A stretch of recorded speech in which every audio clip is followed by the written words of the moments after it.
Welcome everyone two পড়তে বসো। Last upload করা স্থির তড়িতের ভিডিওতে একজন কমেন্ট করেছে যে সেমিকন্ডাক্টর এবং ইলেকট্রনিক্সের যে চ্যাপ্টার আছে তার উপরে ভিডিও দিলে ভালো হয়। অ্যাকচুয়ালি এটা আমার অনেক প্রিয় একটা চ্যাপ্টার, তাই আজকেই এই চ্যাপ্টারের ফুল ভিডিও আমরা আপলোড করে দেব।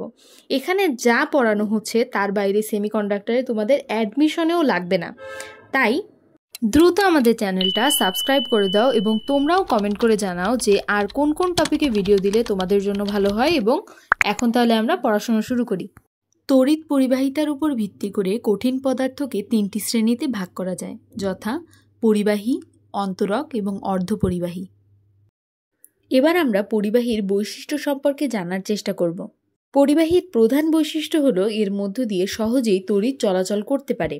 পরিবাহীর উল্লেখযোগ্য উদাহরণ হলো সোনা, রূপা, তামা ইত্যাদি। এবং পরিবাহী পদার্থের আপেক্ষিক রোধ rho equal to 10⁻⁻8 ohm meter ক্রমের।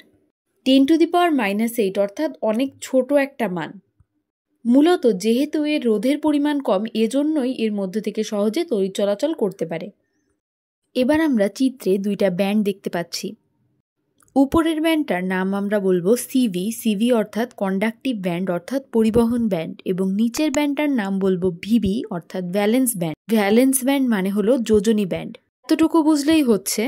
আর আরেকটা কথা বুঝতে হবে, সেটা হলো যোজনী ব্যান্ড অর্থাৎ যোজনী যেটা সেখানে কি থাকে, সেখানে থাকে হলো ইলেকট্রন। এখন যোজনী ব্যান্ডে থাকে ইলেকট্রন, এবং ইলেকট্রন যখন জাম্প করে আমার পরিবহন ব্যান্ডে যেতে পারবে তখনই কি সম্ভব, পরিবহন সম্ভব। অর্থাৎ তড়িতের আদান প্রদান আসলে হচ্ছে ইলেকট্রনের আদান প্রদান। বোঝা গেল? এইখান থেকে খুব ভালো করে খেয়াল করো। দেখো, পরিবাহীর ক্ষেত্রে যদি চিত্রটা খেয়াল করি, দেখা যাবে যে সিভি এবং বিবি পরস্পরকে কি করতেছে, ওভারল্যাপ করতেছে। ওভারল্যাপ করতেছে মানে কি, সিভি আর বিবি পরস্পরের সাথে মিশে আছে। যেহেতু মিশে আছে সেই জন্য কি যোজনী ব্যান্ড থেকে ইলেকট্রন সহজেই কি পরিবহন ব্যান্ডে চলে যাবে। এবং যেহেতু মিশে আছে তার মানে কি মাঝে কোনো ধরনের এনার্জি গ্যাপ নাই। এনার্জি গ্যাপ অথবা নিষিদ্ধ শক্তি ব্যান্ড এগুলো কিছুই নাই, যে কারণে ও সহজেই ইলেকট্রন টুক করে চলে যেতে পারবে পরিবহন ব্যান্ডে। তোমরা চাইলে এই ইনফরমেশনগুলো খাতায় লিখে নিতে পারবে, তাহলে কি হবে, নেক্সট টাইম যখন দেখবে তখন সুবিধা হবে, বা তোমরা ভিডিওটাও দেখে নিতে পারবে। এবার আমরা অন্তরক পদার্থের বৈশিষ্ট্য দেখব। অন্তরক পদার্থের প্রধান বৈশিষ্ট্য হলো এর মধ্য দিয়ে তড়িৎ চলাচল করতে পারে না। অন্তরক পদার্থের উদাহরণ হলো রাবার, সিরামিক, কাঁচ, কাঠ ইত্যাদি। অন্তরক পদার্থের যোজনী কক্ষপথে 5টি, 6টি, 7টি অথবা 8টি করে ইলেকট্রন থাকে, এবং এগুলো অর্থাৎ এই ইলেকট্রনগুলো নিউক্লিয়াসের সাথে দৃঢ়ভাবে আবদ্ধ থাকে। এবার যে চিত্রটা দেখানো হয়েছে এটা খুব ভালো করে খেয়াল করো। দেখো, এখানে দেখা যাচ্ছে সিভি এবং ভিবি এর মাঝে অনেকটা গ্যাপ, এবং ওই গ্যাপটাকে আমরা কি বলতেছি, এনার্জি গ্যাপ। ওই এনার্জি গ্যাপের মান কত দেওয়া আছে, 6 থেকে 15 ইলেকট্রোভোল্ট অর্থাৎ ইভি।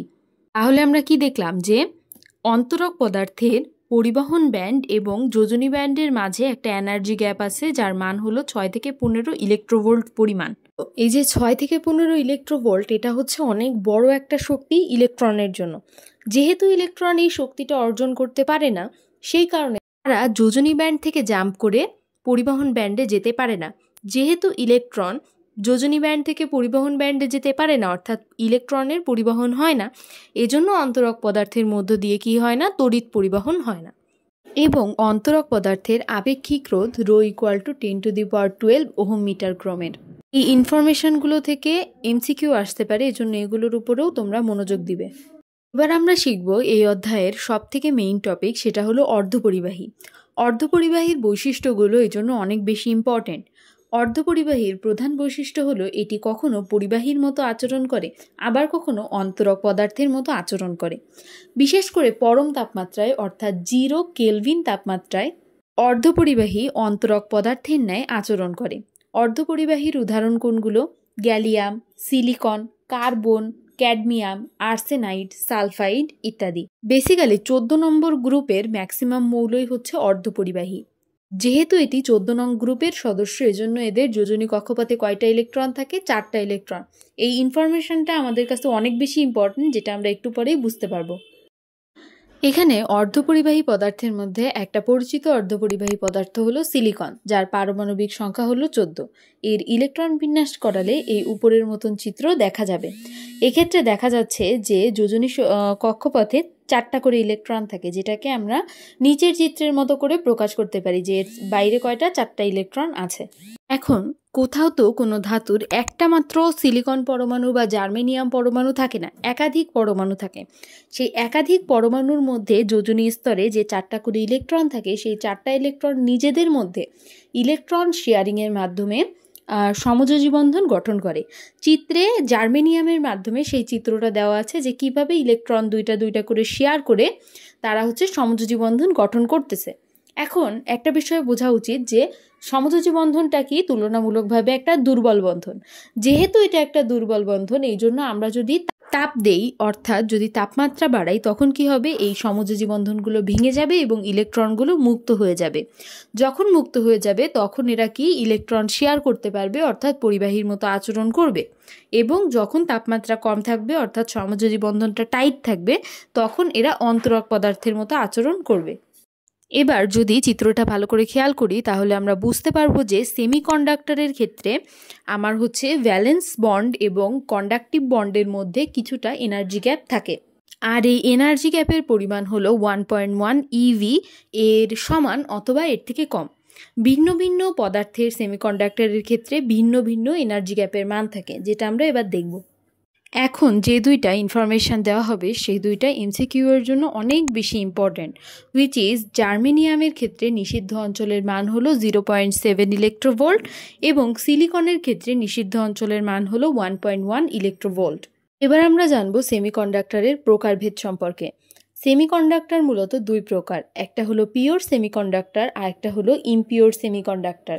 ইমপিওর সেমিকন্ডাক্টর আবার দুই প্রকার, এন টাইপ এবং পি টাইপ।